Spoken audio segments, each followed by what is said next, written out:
வணக்கம். All India பார் examination advocate முடித்த உடனேவும் bar council வக்கீலுக்கு exam வைக்கிறாங்க. சரிங்களா? அது 2016 ஸ்டார்ட் ஆச்சு. அதுக்கு முன்னாடி முடித்தவங்க நீங்கள் யாருமே பரீட்சை எழுதுன அவசியம் இல்லை.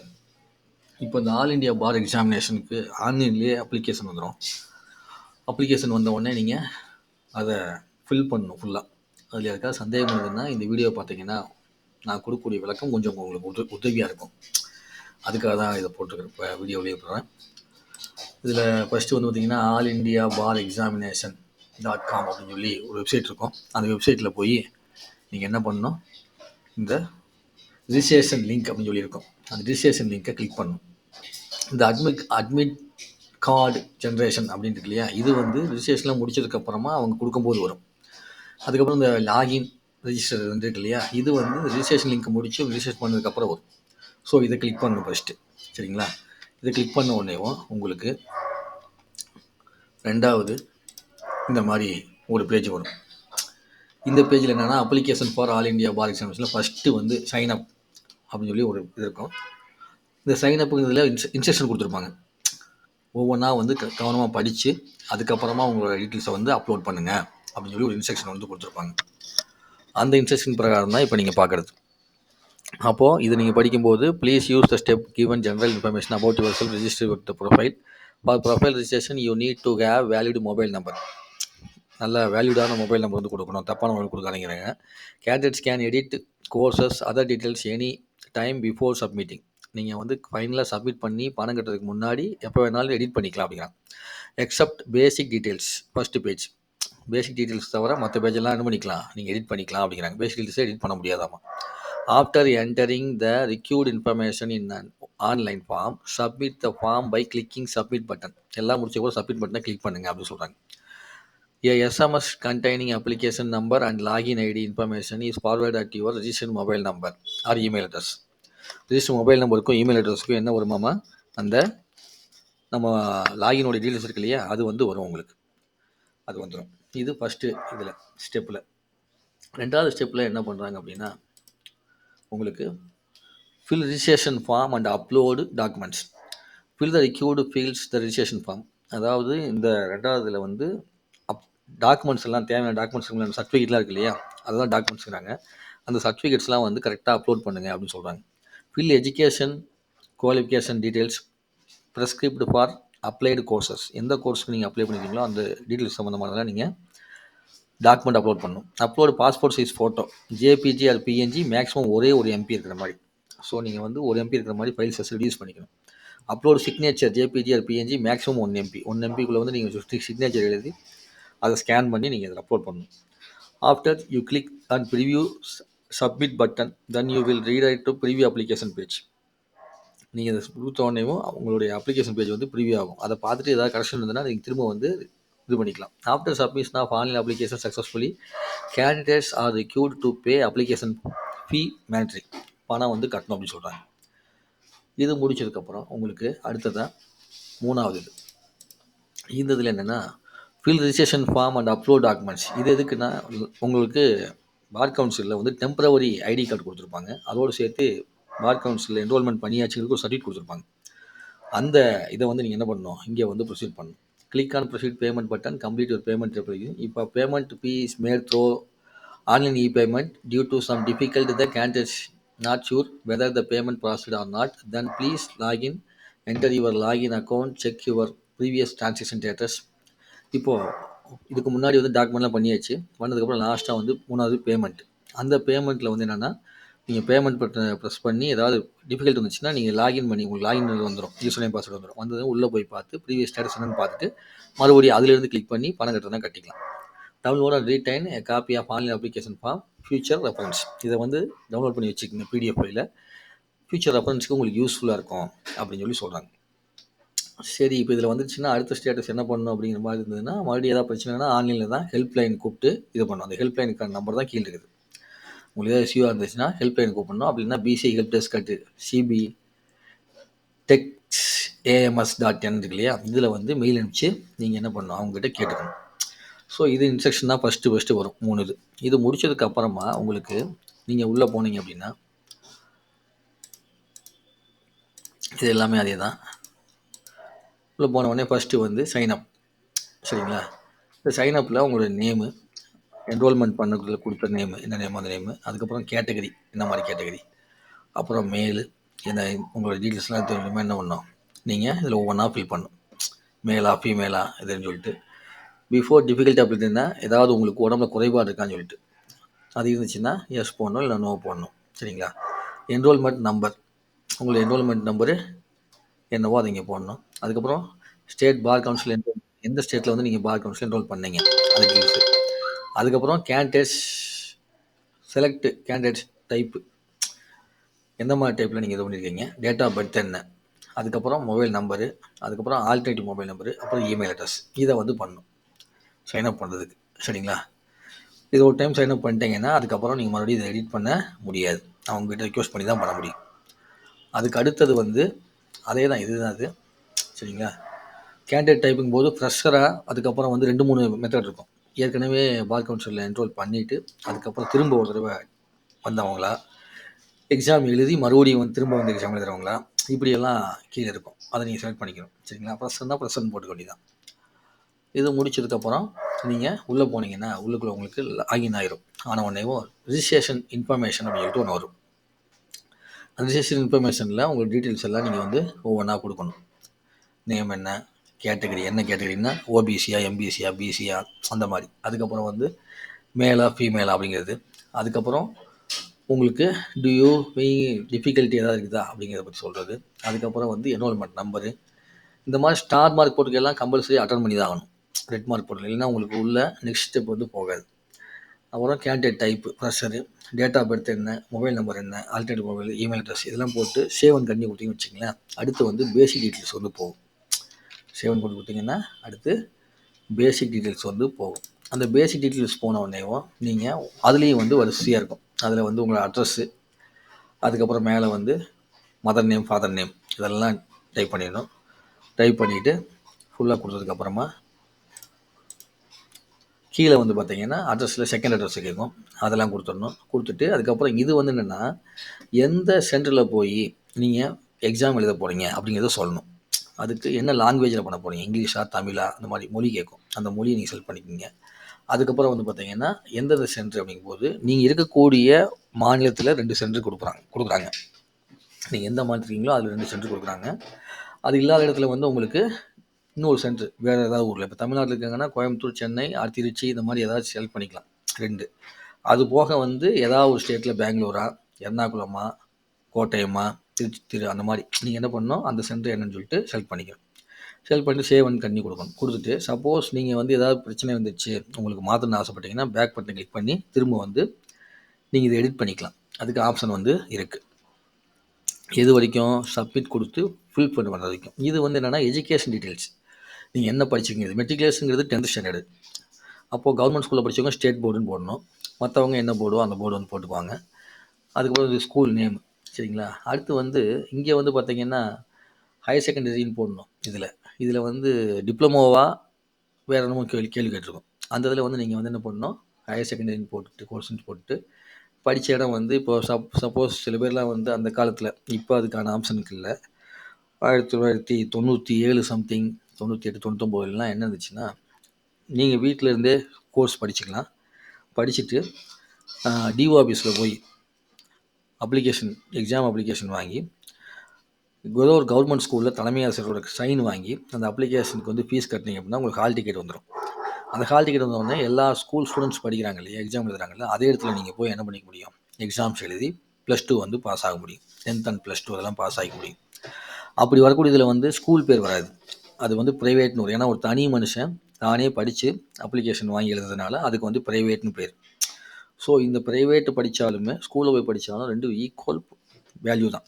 ஏன்னா ப்ரைவேட்டாக படிக்கிறவன் அவன் அந்த ஒரு மாணவன், இப்போது நான் ப்ரைவேட்டாக படிச்சிருக்கேன் அப்படின்னா எனக்கு தேவையான விஷயத்த நான் கெதர் பண்ணுறதுக்காக நான் எனக்கு தெரிஞ்ச நண்பர்கிட்ட கேட்பேன், தெரிஞ்ச ஆசான்லாம் கேட்டுட்டு நான் என்ன பண்ணுவேன்னா அதை வந்து எக்ஸாம் எழுதுவேன். எதுக்காக இந்த மாதிரி ப்ரைவேட்னு ஒரு ஆப்ஷன் கவர்மெண்ட் முன்னே வச்சிருந்துச்சு அப்படின்னா நிறைய பேர் ஏழ்மையாக இருப்பாங்க, அவங்களால ஸ்கூலுக்கு போக முடியாது, வேலைக்கு போக வேண்டிய சூழ்நிலை வந்துடும். இப்போ எனக்கு அப்படி தான் வேலைக்கு போகிற சூழ்நிலை வந்ததுனால அதுக்கு மேலே படிக்க முடியாமல் போயிடும். அப்படி படிக்க முடியாமல் போகிறவங்களையும் படிக்க வைக்கிறதுக்காக கவர்மெண்ட்டு வச்சுருந்த விஷயம் தான் இந்த ப்ரைவேட் அப்படிங்கிற ஒரு ஆப்ஷன். இப்பயும் அது இருக்குதான்னு தெரியல எனக்கு. சரிங்களா? இருந்துச்சுன்னா கண்டிப்பாக நிறைய பேத்துக்கு கல்வி கொடுக்குறதுக்கு ஒரு வாய்ப்பாக இருக்கும். ஏன்னா அப்படி படித்து தான் நிறைய பேர் வந்து கவர்மெண்ட் ஜாப்க்கே போயிருக்கிறாங்க. ஏகப்பட்ட பேர் கவர்மெண்ட் ஜாபுக்கே ப்ரைவேட்டாக படித்து போயிருக்கிறாங்க. பெரிய பெரிய ஆளாகவும் ஆயிருக்கிறாங்க. ஏன்னா கல்வியை வந்து கற்றுக்கணும்னு ஸ்கூலுக்கு போகிறத விட இந்த மாதிரி சமயத்தில் கஷ்டப்பட்டு இருக்கும்போது படிக்கும்போது நல்லாவும் படிக்கிறாங்க. நிறைய விஷயத்த அச்சீவ் பண்ணுறாங்க. சரிங்களா? ஸோ அதுக்கானதான் ப்ரைவேட்டுங்கிறது. அப்புறம் வந்து என்ன கோர்ஸு, டிகிரி கோர்ஸ் என்ன கோர்ஸ் ஃபைனலாக போட்டது. அதுக்கப்புறம் வந்து அட்வொகேட் கோர்ஸில் 5 வருஷமா 3 வருஷமா அப்படி செலக்ட் பண்ணிட்டு இது எல்லாத்தையுமே நீங்கள் என்ன பண்ணணும், ஃபில் பண்ணி முடிச்சுட்டு அடுத்து நெக்ஸ்ட் பேஜுக்கு வந்து போகணும்.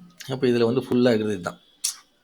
அப்போ இது ஃபுல்லாக ஃபில் பண்ணி முடிச்ச உடனே சேவ் அண்ட் கண்டினியூ, எது education teacher save and continue கொடுத்தீங்கன்னா அடுத்து வந்து போகக்கூடியது உங்களுக்கு அந்த சேவ் ஆகும்போது இப்படி சுத்தம் ஒவ்வொருத்துலையுமே பேக் பட்டன் கிளிக் பண்ணும்போது இது மாதிரி சுற்றும் போதெல்லாம் டிஸ்டர்ப் பண்ணாமல் சிஸ்டத்தை ஆஃப் பண்ணாமல் நெட்டை கரெக்டாக வச்சுக்கிட்டு இருக்கணும். சரிங்களா?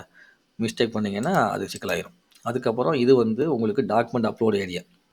இங்கே வந்து உங்கள் ஃபோட்டோ, அதுக்கப்புறம் வந்து உங்களுடைய சிக்னேச்சரு, அதுக்கப்புறம் வந்து கேட்டகரி ஆஃப் சர்டிஃபிகேட். என்ன கேட்டகரி ஆஃப் சர்டிஃபிகேட்னா நீங்கள் வந்து என்ன பார் கவுன்சிலில் பதிவு பண்ணியிருப்பீங்க இல்லையா, அந்த பதிவு பண்ண கொடுத்த சர்டிஃபிகேட் அதை வந்து அப்லோட் பண்ணணும். அதுக்கப்புறம் டிஸ்க்ளைமர் அது கீழே வரும். அந்த டிஸ்க்ளைமரில் நீங்கள் அது வந்து ரெண்டையும் டிக் பண்ணி தான் ஆகணும். இது என்னென்னா 2016க்கு அப்புறம் வந்து ஒரு கேஸ் நடந்துச்சு. அந்த கேஸில் வந்து ஏஜ் பாரானதுக்கப்புறம் யாரெல்லாம் படிக்கிறாங்களோ அவங்களுக்கெல்லாம் அனுமதி கொடுக்கலாமா வேணாமா அப்படிங்கிற சம்மந்தப்பட்ட ஒரு கேஸ். அது வந்து இன்னும் வந்து நிலுவையில் இருக்குது, நடந்துட்டு இருக்குது அப்படின்னு சொல்கிறாங்க. சரிங்களா? இது வந்து இன்னும் வந்து அது வந்து நடந்துட்டு இருக்குது சுப்ரீம் கோர்ட்டில். ஒருவேளை இதுக்கு வந்து ஏதாவது தீர்ப்பு வந்து சுப்ரீம் கோர்ட் கொடுத்துச்சு அப்படின்னா அந்த ஏஜ் பாரானதுக்கப்புறம் யாரெல்லாம் படித்தாங்களோ அதுக்கு சுப்ரீம் கோர்ட் என்ன சொல்லுதோ அதை நான் ஏற்றுக்கிறேன் அப்படின்னு சொல்லி ஒத்துக்கக்கூடிய ஒரு டிஸ்க்ளைமர். ஸோ இதை டிக் பண்ணல அப்படின்னா உங்களுக்கு உள்ளே போக அனுமதிக்காது. இதை கம்பல்சரி டிக் பண்ணி தான் ஆகணும். சரிங்களா? ஸோ இதை வந்து டிக் பண்ணி தான் ஆகணும். இதுக்கு அர்த்தம் இதுதான். ரெண்டாவது வந்து கீழே இருக்கிற டிக்ளரேஷன் அப்படிங்கிறது நீங்கள் என்னென்னலாம் கொடுத்துருக்குறீங்க அப்படிங்கிறத பற்றி சொல்கிறது. நான் வந்து கொடுத்துருக்க சப்மிட் பண்ணிக்கிற சர்டிஃபிகேட்லாம் உண்மை தான், நான் வந்து எல்லாத்தையும் ஒத்துக்கிறேன், பார் கவுன்சில் என்ன முடிவு எடுக்குதோ அதுக்கு நான் அக்செப்ட் பண்ணுறேன் அப்படின்னு சொல்லிட்டு கீழே வந்து ஒரு டிக்ளரேஷன் உங்களை பற்றின டிக்ளரேஷன் நீங்கள் கொடுத்துட்டு அது நீங்கள் என்ன பண்ணுறீங்க, அடுத்து நெக்ஸ்ட்டு சேவ் வந்து கொடுக்க போகிறீங்க. சரிங்களா? இதில் என்ன போட்டிருக்காங்கன்னா, here by declare the complete information filled by the application is true and correct to the best of my knowledge. என்னுடைய நாலேஜுக்கு தகுந்த மாதிரி நான் வந்து சிறப்பாக வந்து கொடுத்துருக்குறேன். ஐ ஆல்சோ அண்டர்ஸ்டாண்ட் அண்ட் நான் acknowledge that in case of dedication of any incomplete or wrong information in the application form, my application will be liable to be rejected. ஏதாவது தப்பாக கொடுத்துருந்தா ரிஜெக்ட் பண்ணுறதுக்கு நான் வந்து ஒத்துக்கிறேன் அப்படின்னு சொல்கிறது ஃபர்ஸ்ட் பாயிண்ட். ரெண்டாவது, I also unconditionally agree that any or all disputes litigations arising out of this examination would be submitted to the territorial jurisdiction of Delhi courts, and if I lost the case of adjudged filed by me, I shall pay entire cost of litigation because I am aware the fact of BCI is not profit making institution, rather it serves legal professional without any assistance of any outside agency or government. நான் வந்து இந்த bar council இது வந்து profit இது பண்ணுறது இல்லாமல் இருக்கிறதுனால இந்த எக்ஸாமினேஷன் இதில் ஏதாவது ஜுடிஷன் மாறிச்சு அப்படின்னா அதை நான் ஏற்றுக்கிறேன் அப்படின்னு சொல்கிறது. இப்படி நீங்கள் ஒவ்வொருத்துக்குமே நான் அக்செப்ட் பண்ணிக்கிறேன் சொல்லிட்டு என்ன பண்ணணும், நீங்கள் இது பண்ணணும். I understand to able to my decision of PCI and for any revelation of answer sheet I shall not take shelter of provisions of RTI Act, rather I shall pay the proper charges fees fixed by BCI for this purpose. Suppose நான் வந்து பேப்பரில் ஏதாவது மாற்றம் revaluation போடணும் அப்படின்னா நான் வந்து என்ன பண்ணுறேன், அதுக்கு தேவையான ஃபீஸை வந்து கட்டி போட்டுக்கிறேன், அதுக்கு நான் ஒத்துக்கிறேன் அப்படின்னு சொல்கிறது. For readership of any grievance with regard to examination issuance of admit card, publication of result, I shall not make any application of RTA application 20 days of case of action, and as the case may be, I shall not be entitled to make any grievance after the period fixed by BCA on this website. I also fully understand that admit cards to be downloaded online. Results would be published to the BCI or site for the purpose www.algorithms.com and no CD materials is to be supplied of IB. எனக்கு வந்து admit card வந்து ஆன்லைனில் கொடுப்பாங்க, CD materials எதுவுமே வந்து இவங்க வந்து கொடுக்க மாட்டாங்க. ஆனால் நான் எக்ஸாம் எழுத ரெடி அப்படின்னு சொல்லிவிட்டு நீங்கள் என்ன பண்ணுறீங்க, டிக் பண்ணிக்கிறீங்க. ஓகேங்களா? இது முடித்த உடனேவும் டிஸ்க்ளைமர் முடித்ததுக்கப்புறமா நெக்ஸ்ட்டு என்னென்னா உங்களுக்கு நீங்கள் பெய்டு அக்செப்டட், அதாவது நீங்கள் வந்து உங்களுடைய அப்ளிகேஷன் ஃபுல்லாக பார்த்துக்கலாம். அதுக்கான தான் இது அப்ளிகேஷன் ஃபுல்லாக பார்த்துக்கலாம். பிரிண்ட் போடுனா பிரிண்ட் போட்டுக்கலாம். சரிங்களா? பிரிண்ட் போடுனா பிரிண்ட் போட்டுக்க முடியும். இங்கே நான் ஃபோட்டோ இதெல்லாம் கிடன் பண்ணி வச்சுக்கிறேன், உங்களுக்கு டீட்டெயில்ஸ்லாம் வரும். அதுக்கப்புறம் இது முடிச்சதுக்கப்புறம் இங்கே வந்து பார்த்தீங்கன்னா உங்களுடைய பேமெண்ட் சக்ஸஸ்ஃபுல்லாக சப்மிட் ஆகிடுச்சு. நீங்கள் என்ன பண்ணிக்கலாம், பேமெண்ட் பண்ணிக்கலான்னு வருது. அப்புறம் டவுன்லோட் அட்மிட் கார்டு வந்து உடனே டவுன்லோட் ஆகுது. Admit card not available. இப்போ வந்து அவைலபிள் இருந்தால் அவைலபிள் இல்லைன்னு வரும். அதுக்கப்புறம் வந்து ஃபர்கெட் பாஸ்வேர்டு இருக்குது. நீங்கள் வந்து லாகின் பண்ணி ஏதாவது பாஸ்வேர்டு ஏதாவது மறந்துட்டீங்க அப்படின்னா ஃபர்கெட் பாஸ்வேர்டு கிளிக் பண்ணணும். கிளிக் பண்ணிட்டு நீங்கள் உங்களுக்கு ஃபர்கெட் பாஸ்வேர்டு கொடுத்தீங்க அப்படின்னா உங்களுக்கு new password, change your password வந்து ஆப்ஷன் கொடுக்கும். அதில் நீங்கள் உள்ளே போய் நீங்கள் வந்து சேஞ்ச் பண்ணிக்கலாம். அதுக்கடுத்து உங்களுடைய இதை நீங்கள் வந்து பிரிண்ட் போட்டு பார்க்குறதுக்கு நீங்கள் இந்த மாதிரி பிரிண்ட் ப்ரிவியூவில் ஃபஸ்ட்டு நீங்கள் பார்க்கணுன்னா பார்த்துக்கலாம் உங்களோட இதில். அதில் வந்து பிரிண்ட் இல்லாதவங்களுக்குலாம் save.pdfன்னு சொல்லி தானாகவே சேவ் ஆகிக்கும். அந்த சேவ் ஆகிறத நீங்கள் என்ன பண்ணலாம், உங்கள் ஏரியாவில் நீங்கள் சேவ் பண்ணிக்கலாம். சரிங்களா? இது வந்து பேங்க் ஸ்லிப்பு பேமெண்ட் வந்து வந்தது. அதுக்கப்புறம் இதுவும் வந்து சக்ஸஸ்ஃபுல் பேமெண்ட் சக்ஸஸ் ஆனது. 3500 ரூபா ஃபீஸ் கட்ட சொல்லுவாங்க, அதை நீங்கள் கட்டினீங்கன்னா ஓகே.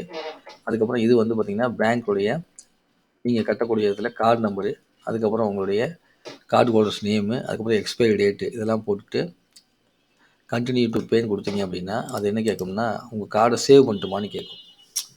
நீங்கள் சேவ் பண்ணி வைக்கணும், சேவ் பண்ணிக்கலாம். செக்யூராக சேவ் பண்ண வேணாம்னு வச்சிங்கன்னா சேவ் பண்ணாமல் விட்டுக்கலாம். சரிங்களா? பே வித்தவுட் சேவிங் கார்டு அப்படிங்கிறது வந்து எப்பவுமே பிளாக் லைட்டாக இருக்கும். அதை பார்த்துட்டு நீங்கள் அது பட்டன் இல்லை டெக்ஸ்ட் நினச்சிடக்கூடாது. அதுவும் பட்டன் தான். ஏன்னா பே அண்ட் சேவ் கார்டுங்கிறது கிளிக் பண்ணாமல் கீழே இருக்கிறது கிளிக் பண்ணி நீங்கள் சேவ் பண்ணிக்க முடியும். சேவ் பண்ணி வச்சிடலாம். அதுக்கடுத்து இது வந்து உங்களுடைய நீங்கள் ஃபீஸ் கட்டியாச்சு அப்படிங்கிறதுக்கான ஒரு டீட்டெயில்ஸாக வந்து வரும். சரிங்களா? இப்போ இந்த ஃபீஸ் கட்டும்போது பார்த்தீங்கன்னா உங்களுக்கு எவ்வளோ காமிக்கும் அப்படின்னா 3582 ரூபா காமிக்கும். 3500 ரூபா, 82 ரூபா சார்ஜஸ். அதாவது கன்வென்ஷன் சார்ஜஸ்ங்கிறது 70, உங்களுக்கு 70 ரூபா இது ட்ரான்ஸ்ஃபர் பண்ணுறதுக்கு. அதுக்கு ஜிஎஸ்டி வந்து 12 ரூபா 60 பைசா. ஸோ அதை கட்டி தான் ஆகணும், வேறு வழி இல்லை. இது முடிச்சதுக்கப்புறமா உங்களுக்கு நீங்கள் இந்த பிடிஎஃபை சேவ் பண்ணி வச்சுக்கலாம். எங்கேயாவது இந்த அப்ளிகேஷன் இதை வந்து சேவ் பண்ணி வச்சுக்கிறதுக்கானது. சேவ் பண்ணி வச்சு முடிச்சிட்டிங்கன்னா அடுத்து நீங்கள் உள்ளே போய் மறுபடியும் லாகின் பண்ணி பார்த்தீங்கன்னா ஸ்டேட்டஸ் பெய்டு அக்செப்டட் பே பண்ணியாச்சுன்னு சொல்லணும். லாஸ்ட்டாக வந்து நீங்கள் சக்ஸஸ்ஃபுல்லாக பே பண்ணியாச்சு, உங்களோட அமௌண்ட் பே பண்ணியாச்சு சொல்லிட்டு உங்களுக்கு ஒரு மெசேஜ் காமிக்கும். இதை வந்து நீங்கள் பிடிஎஃப்லையும் எடுத்து வச்சுக்கலாம், உங்களுடைய இமெயிலுக்கும் வந்துடும், மொபைலுக்கும் வந்துடும். இதெல்லாம் முடிச்சதுக்கப்புறமா நெக்ஸ்ட்டு டைமு மறுபடியும் திரும்ப லாகின் பண்ணி நீங்கள் என்ன பண்ணிக்க முடியும், நீங்கள் அட்மிட் கார்டு எடுக்கணும்னா எடுத்துக்க முடியும். அந்த அட்மிட் கார்டு தான் உங்களுக்கு இங்கே இருக்குது, அட்மிட் கார்டு ஜென்ரேஷன் சொல்லிட்டு. இப்போ கிளிக் பண்ணி பார்த்தா என்ன இருக்காது, அட்மிட் கார்டு ஜென்ரேஷன் இப்போ வராது. சரிங்களா?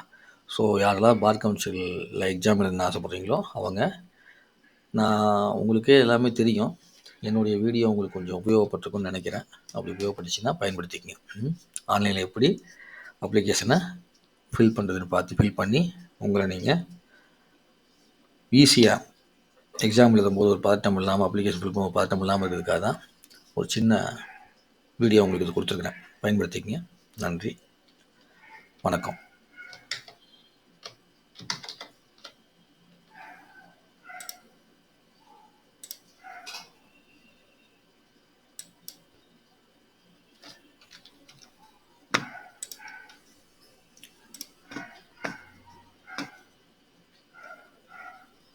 க்ளோஸ் ஆக மாட்டேங்குது என்னென்னா அதை க்ளோஸ் பண்ணுற மாதிரி க்ளோஸ் பண்ணணும். இப்படி போய் பண்ணாதான்